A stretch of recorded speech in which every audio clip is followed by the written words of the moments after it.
Assalamualaikum dan selamat sejahtera. Berjumpa pada hari ini untuk mempelajari Bahasa Melayu tahun 6. Tajuknya, Jasa Ibu Tidak Terbalas. Ada yang panggil mak, ada yang panggil ibu, ada yang panggil umi, malahan sekarang ramai yang panggil mami untuk panggilan seorang ibu yang telah melahirkan kita.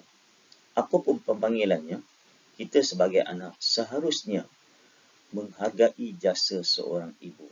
Kenapa tajuknya Jasa Ibu Tidak Terbalas?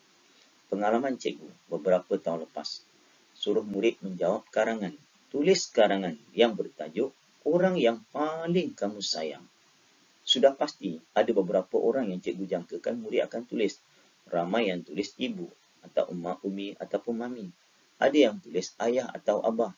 Malahan ada yang tulis atuk dengan nenek kalau mereka dibesarkan sejak dari kecil, mereka tinggal dengan atuk dan nenek, orang yang mereka sayang ialah atuk dengan nenek. Mungkin ada yang pilih abang atau kakak. Tapi yang mengejutkan, dalam ramai-ramai murid yang cikgu bagi karangan ini, salah seorangnya tulis, orang yang paling dia sayang ialah, siapa dia? Pembantu rumah, bibi. Mengejutkan cikgu, kenapa budak ini sayang bibi dia? Cikgu pun panggillah murid ini, bersembang dari hati ke hati. Kenapa dia menulis bibi, tidak tulis ibu atau ayah? Ini menceritakan bahawa sejak dari kecil lagi, dia akan tidur pada waktu malam bersama dengan bibi. Bibi yang akan bangun pada waktu malam jika dia menangis kerana kelaparan dan sebagainya. Bibi yang menyuapkan makanan kepada dia. Ibu dan ayahnya sibuk bekerja. Pada hari Minggu, hari Sabtu dan Ahad, sibuk mencari rezeki dan sebagainya. Dia rasa terabai.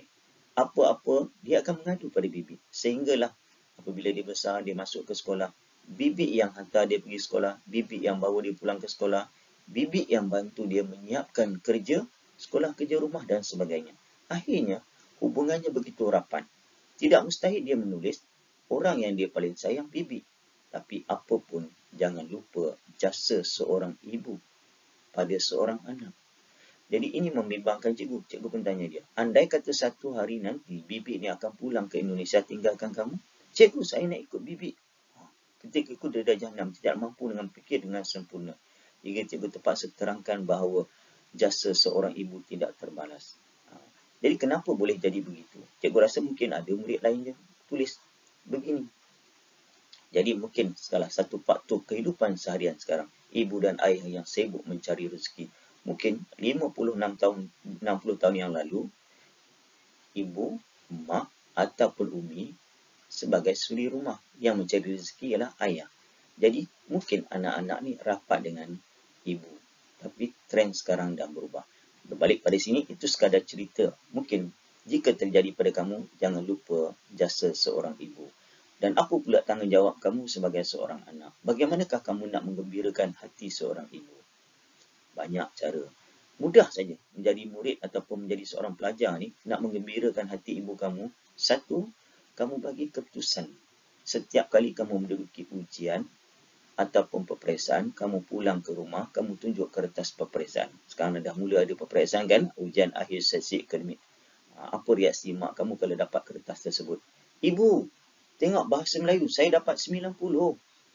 Cikgu rasa sudah pasti jika ibu di depan kamu, ibu akan peluk kamu kegembiraan. Ibu, matematik saya dapat A contoh. Sudah pasti, ini salah satu cara untuk menggembirakan ibu ataupun ayah kamu. Yang cara lain yang boleh menggembirakan, kalau macam sekarang bulan puasa ataupun bulan bukan puasa pun, kamu boleh menggembirakan hati ibu. Contoh macam mana? Jika ibu sibuk di dapur, terutamanya ibu yang bekerja, pulang dari pejabat sampai ke rumah pukul 5.30 sampai pukul 6, sibuk nak menyediakan untuk makan malam. Apa yang kamu boleh buat? Kamu tolong jaga adik pun dah menggembirakan hati ibu, supaya adik yang kecil 3 tahun, 2 tahun tidak merengek mengganggu ibu memasak, yang boleh menyebabkan ibu jadi kelam kabut dan ibu jadi stres, marah dan sebagainya. Jaga adik, main dengan adik. Walaupun kamu sibuk ada kerja sekolah, tapi kita jaga adik-adik kita. Yang kedua, mungkin kamu boleh bantu. Kalau kamu tak ada adik, kamu boleh bantu ibu di kat dapur. Apa dia? Tolong ambil pinggan, ambil cawan.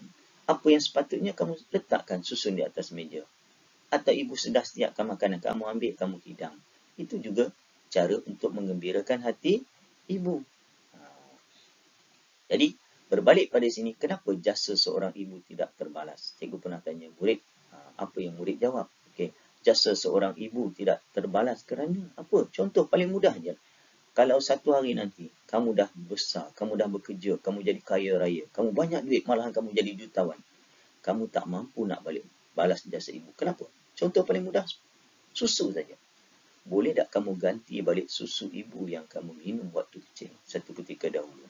Berapa botol yang telah banyak kamu minum? Boleh kamu ganti? Tak boleh. Sebagai latihan pada hari ini, cikgu sediakan 3 soalan untuk kamu fikirkan jawapan yang sesuai. Nombor 1. Kenapakah jasa seorang ibu tidak terbalas? Cikgu ulang soalan. Kenapakah jasa seorang ibu tidak terbalas? Bila kenapa, dia nak tahu sebab. Kamu kena bagikan dalam jawapan kamu, mesti ada kerana. Cara menjawab ni, buat ayat lengkap. Jasa seorang ibu tidak terbalas kerana, kamu fikirkanlah. Bila tempat kosong, ada pelbagai jawapan yang sesuai.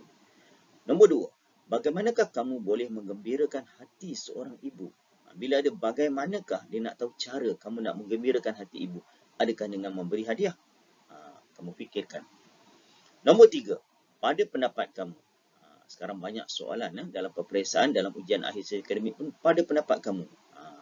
Jadi pada pendapat kamu, mengapakah ada anak yang sanggup memukul ibunya sendiri? Kalau kita baca dalam surat khabar, menonton televisyen, memang menakutkan. Bukan sekadar memukul, malahan ada yang sanggup membunuh ibunya sendiri. Kenapa? Cuba kamu berikan pendapat kamu. Fikirkan. Itu saja perkongsian cikgu pada hari ini. Kita jumpa lagi dalam tajuk yang seterusnya. Assalamualaikum, selamat sejahtera semua. Bye-bye.